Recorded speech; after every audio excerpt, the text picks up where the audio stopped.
Вслед за итинцами одними из последних в Коми на лыжню России вышли жители Ижемского района. Провести массовые старты до сих пор не позволяла морозная погода. В традиционно лыжном районе на трассу вышли более 360 человек.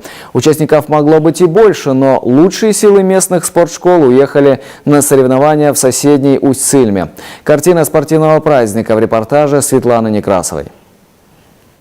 К полудню к лыжной базе потянулась длинная вереница любителей лыжного спорта. Дети, взрослые и пожилые, все с лыжами. Первые на старте школьники, первые и вторые классы вместе с учительницей. Аккуратнее. Еще неопытные в таких стартах мальчишки то и дело натыкаются друг на друга и падают. Однако не сдаются. До финиша хотят дойти все. Кто придет первым, не столь важно. Главное – азарт. Можно бегать просто так, не за победу, а просто. А вот Ким Канев с самого старта рвался именно к победе. Начинающий спортсмен каждый день на лыжах. Поэтому на его счету уже немало первых, вторых мест. Вот и на этот раз обошел сверстников. Сначала надо было классикой ехать, а потом конькам. Было хорошо ехать. Нетрудно. Последние 2 года Ижма уже традиционно завершает лыжню России в Коми. Свои коррективы вносит суровая северная погода. Из-за морозов и метелей массовые старты переносили несколько раз. Буквально еще вчера была такая метель, думали, что и эта лыжня не состоится, но, слава богу, погода сегодня изумительная, поэтому и детям не холодно, и взрослые с удовольствием приходят на лыжню.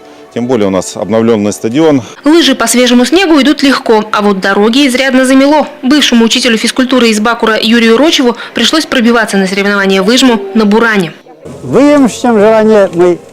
Я очень хотел посмотреть, как люди бегают, и сам тоже участвую. Я очень доволен тем, что есть соревнования, в которых может участвовать и самый маленький, и древний старик. Это очень хорошая идея. Москвич с ижемскими корнями Иван Артеев на призовые места олимпийской дистанции не претендует, но рад, что удалось вырваться на малую родину. Говорит, в Первопрестольной за всю зиму на лыжню вставал лишь 3 раза, снега не было. В Коми возможности покататься в волю не упустил.